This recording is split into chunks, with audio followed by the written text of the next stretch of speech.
안녕하십니까. 민원과 청원 TV 제40회 오늘 방송을 시작하겠습니다.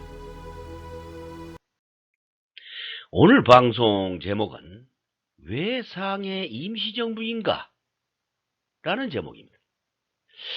상해 임시정부가요, 망명정부가 아니고 임시정부였습니다. 이거에 대해서 이야기해 보겠습니다. 자, 망명정부란 무엇이냐를 먼저 보죠. 망명정부는요, 다른 나라에 의해 정복되었거나 전쟁 또는 혁명 따위로 외국으로 피신한 정객들이 기존 정부나 점령군에 대항해서 세운 정부라고 표준국어 대사전에서 인용했습니다. 여기 밑에 그림 보시면, 사진 보시면 티베트 망명정부요, 인도에 있습니다. 그리고 여기 탈북민들이 만든 북한 망명정부, 미국 LA에 있어요. 이렇게 남의 나라 땅에다가 우리가 임시정부를 만들면 그걸 망명정부라고 그러죠. 그러면 또 임시정부는 뭐냐? 한번 보겠습니다. 임시정부란요, 국제법 차원에서 적법한 정부로 인정받지 못한 사실상의 정부라고 합니다.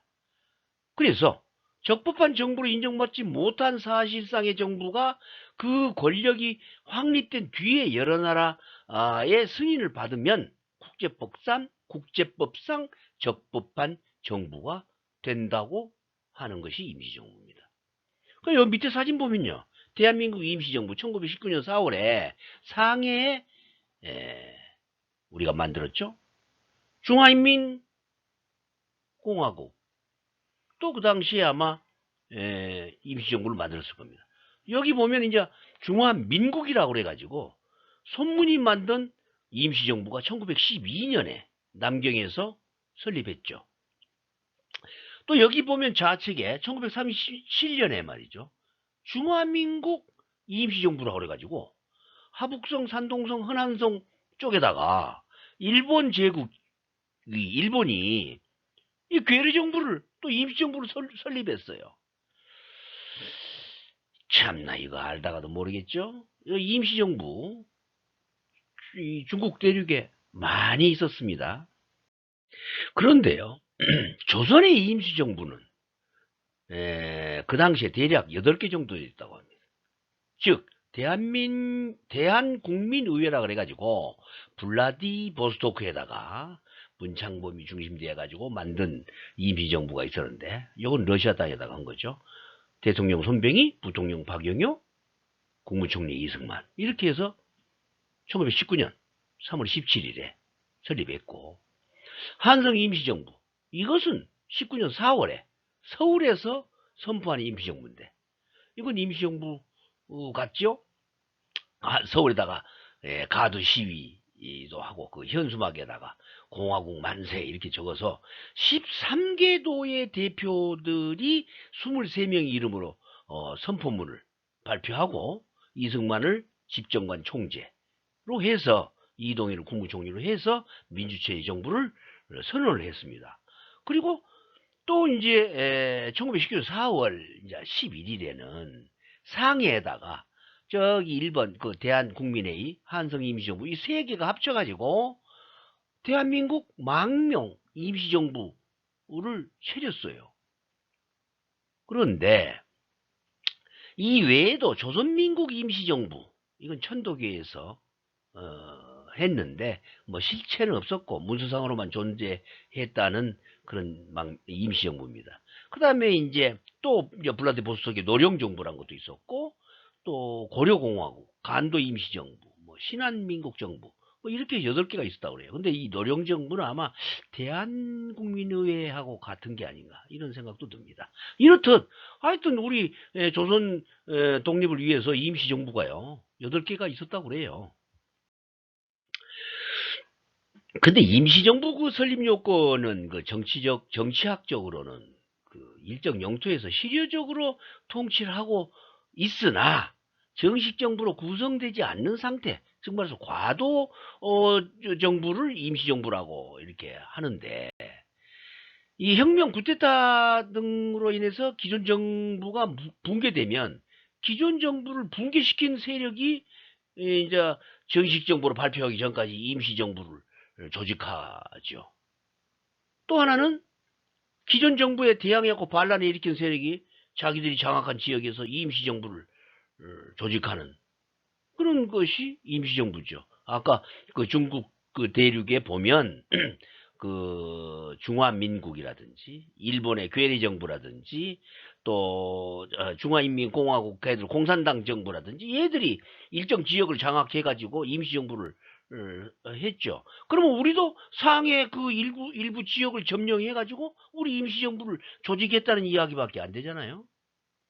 아무튼 자국 내에 실질적으로 지배하는 영토를 보유하지 못해서 국외에서 조직된 정부는 망명정부라고 하지 임시정부라고 하지 않잖아요. 그러면 우리 상해 임시정부는 우리 땅이었기 때문에 임시정부지 우리 땅 아니라면 그 망명정부라고 해야 옳지 않겠어요?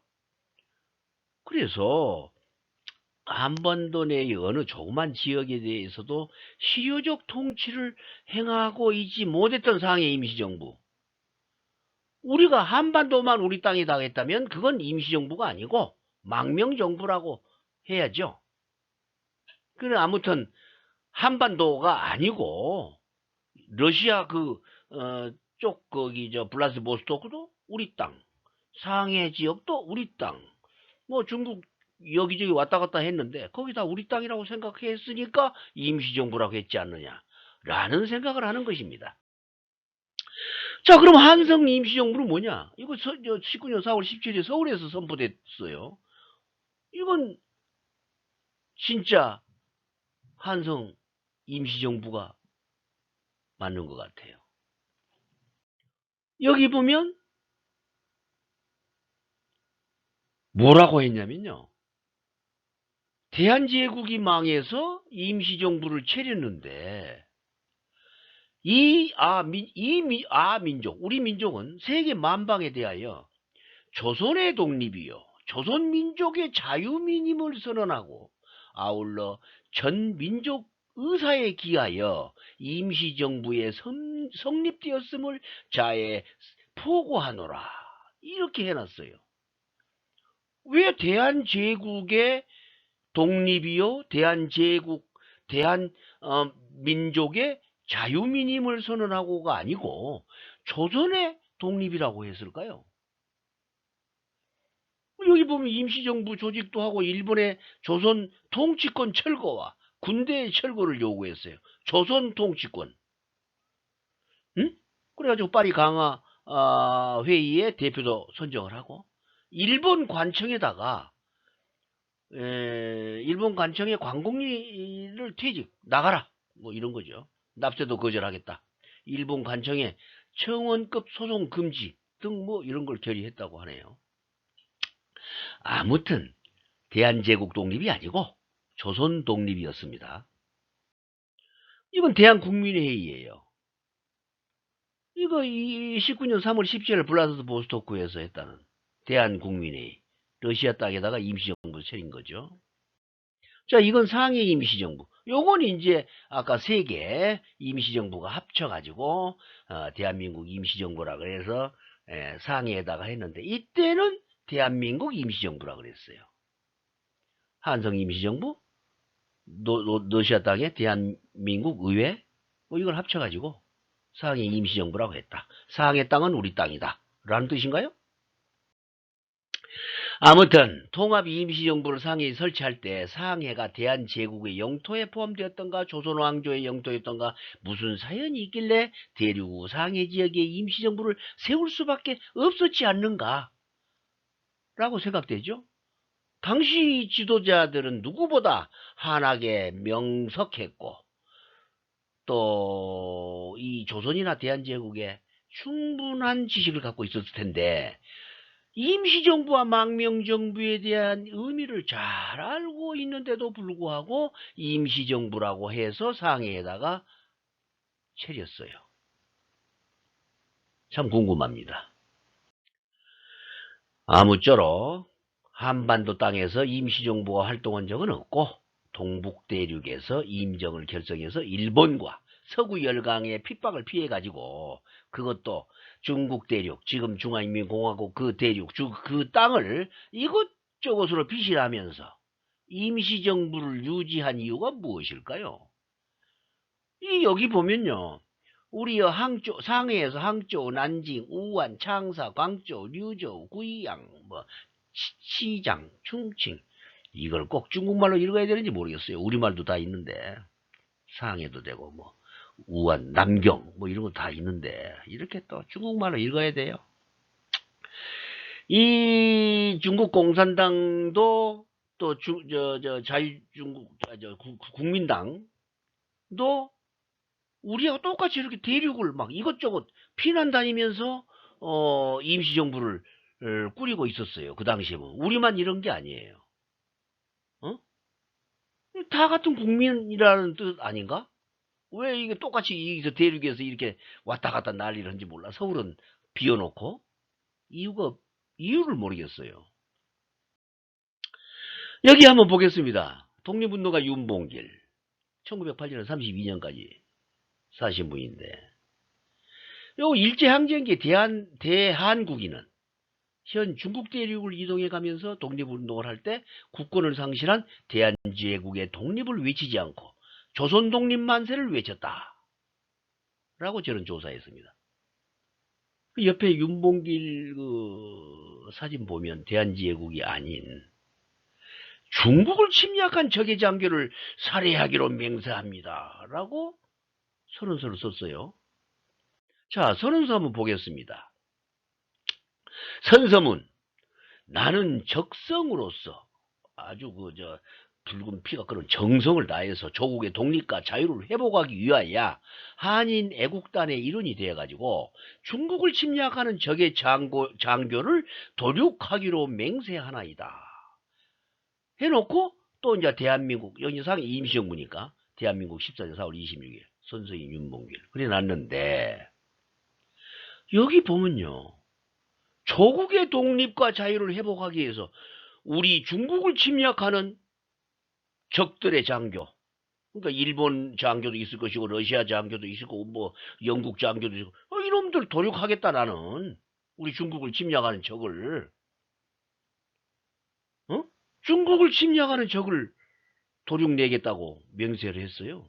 그게 우리 조국의 독립이라고 이렇게 해놨습니다. 난 이건 도대체 알 수가 없는 그런 내용이에요. 그리고 또 전반기에 나중에는 대한독립 만세 하고 이제 독립군들이 죽을 때 소리 치죠. 근데 처음에는요. 조선독립 만세 그렇게 외쳤어요. 그리고 또 한성 임시정부 그 선포문 아까 보았듯이 민족 우리 민족은 세계 만방에 대해 조선의 독립이요. 조선민족의 자유민임을 선언하고 아울러 전민족 의사에 기해서 임시정부가 성립되었음을 오늘자에 선포한다. 뭐 이렇게 해놨어요. 조선독립.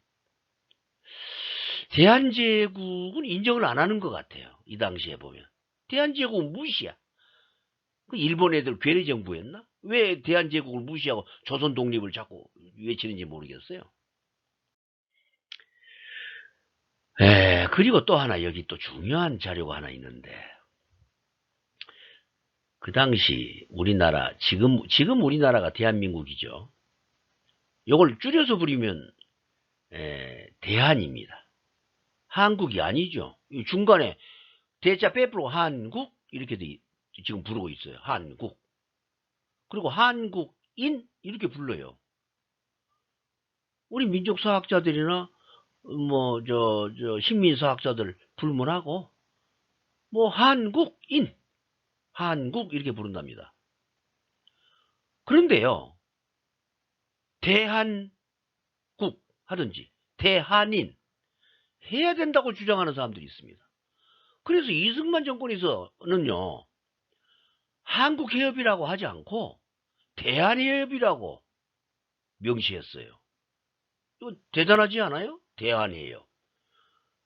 이 한국해협, 한국인 이런 건 일본 애들이 이렇게 우리를 왜소하게 하기 위해서 했다는 이야기가 있습니다. 그래서 일본 네, 지금도 일본은 우리나라를요, 강꼬구, 한국이라고 부르고, 대한이라고 안 하고, 강꼬구징이라고 하지요. 옛날 조선징이라고 하는데, 지금은 강꼬구징이라고 해요, 한국인.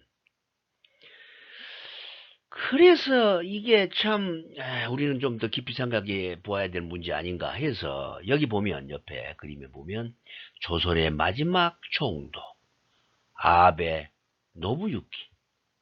최근에 그 아베 총리의 외아라 버리지라고 하던가 뭐 그러죠. 그런데 이 아베 노부유키가요, 총독에서 떠날 때 뭐라고 했냐면, 우리는 패했지만 조선은 승리한 것이 아니다. 얘도 또 조선이라고 그래요. 대한제국이라고 안 하고. 장담하건대 조선민이 제정신을 차리고 위대했던 옛 조선의 영광을 되찾으려면 100년이라는 세월이 훨씬 걸릴 것이다. 우리 일본은 조선민에게 총과 대포보다 무서운 식민교육을 심어놓았다. 결국은 서로 이간질하며 노예적 삶을 살 것이다. 지금 우리 역사학 강단이 그러잖아요. 어? 일제식민사학원에 쩌들은 그 강단사학자들하고 또 제야사학자들, 민족사학자들하고 엄청난 싸움하고 있죠. 결국은 강단사학자, 식민사학자들이 지금 승리해가지고 똥똥거리고 있지만, 그래놓고 이 뭐라 했냐면, 보라, 실로 조선은 위대했고 찬란했지만 현재 조선은 결국 식민교육의 노예로 전락할 것이다. 그리고 나 아베 노부유키는 다시 돌아온다.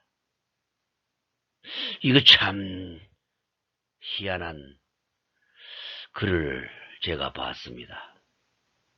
왜 조선이라고 하고, 이 조선은 위대했고 찬란했다고, 그 1980년대 이후, 1965년대 이후 조선의 그 사진, 대한제국의 사진 보면요, 완전히 거지 발사계들 사는 게 한반도로 표현하고, 그때 사진 보면 그렇게 보이지 않아요? 근데 엄청 찬란하고 위대한 조선이었다고 해요.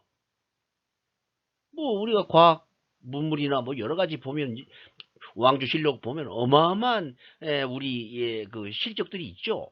뭐 어마어마한 실적들이 있는데, 그런 건 뭐 하나도 느껴보지 못했어요, 대한제국에서는. 생각 좀 해봅시다. 여기 보면요, 청조와 이조는 대조선이라는 하나의 제국이었나? 라는 걸 어디 자료에서 제가 보고 옮겨놨는데, 이 지도상에요, 쭉 돼 있는데, 조선, 내몽골, 외몽골, 신장, 티베트죠. 뭐, 여기 뭐, 광동 지역, 뭐, 운남 지역, 뭐, 이게 다요, 한 나라로 의식하고, 요 만주 지역, 뭐, 중국 애들은 만주 지역이 지 나라 아니라고 했잖아요. 이거 다, 여기 선내에 사는 사람들은 하나의 국가, 하나의 국민이다라고 하고 살았지 않았을까, 그런 생각을 해요. 그리고 중국이라는 문자는, 지금 와서 중국이라는 걸 이상하게 써서 그렇지, 옛날에 우리 실록들이나 뭐 고문서에 보면 이 중국이라는 문자가요, 나라 또는 한 국가의 수도, 그러니까 요 전체의 수도를 뜻하는 한자라고 돼 있어요. 제가 한번 그 중국은 어디를 말하는가라는 방송을 한번 한 적이 있죠. 이거 정말 우리 국민들 깊이 생각해 봐야 됩니다. 여기 보면은 청조 말에 이 청나라를 말이죠, 청조라고 그랬어요. 청조, 옛날에 그 청조 말에 동북 대륙에서 활동한 한족의 결사체, 즉 말해서 의화단, 국민당, 공산당, 태평천국 뭐 이런 등등 뭐 여러 가지 뭐 당이 무슨 조직들이 있었고, 조선족의 결사체는 신한독립단, 신한청년단, 박달학원, 동제사, 한국국민단, 조선혁민당, 한국독립단 뭐 이런 게 많았어요. 그게 다 이 동북 대륙에서 활동한 이런 그 결사체들입니다. 우리만 있었냐? 아니겠죠. 뭐 티베트도 있었을 것이고 저 위구르도 있었을 것이고 몽골도 있었을 것이고 뭐 결사체들이 많이 있었지 않겠어요?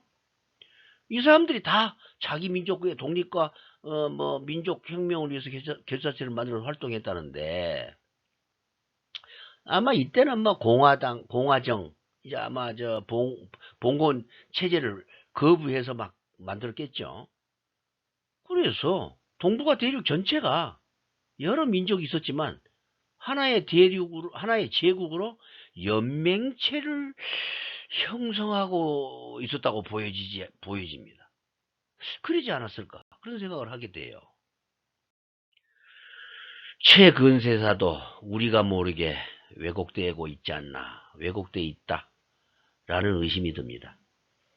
아무튼 의심되면 조사해서 연구하고 확인해야 합니다. 자기 조상도 모르면 상놈이라고 했어요, 옛날에. 그런데 우리는 진정으로 우리의 조상을 알고 있는지, 알고 있다고 생각하는지, 저는 참 궁금합니다. 이 정도에서 의문만 남기고 오늘 방송을 마칠까 합니다. 구독과 좋아요 눌러주시면 다음에 또 좀 더 좋은 거 조사해서 방송으로 만나보겠습니다.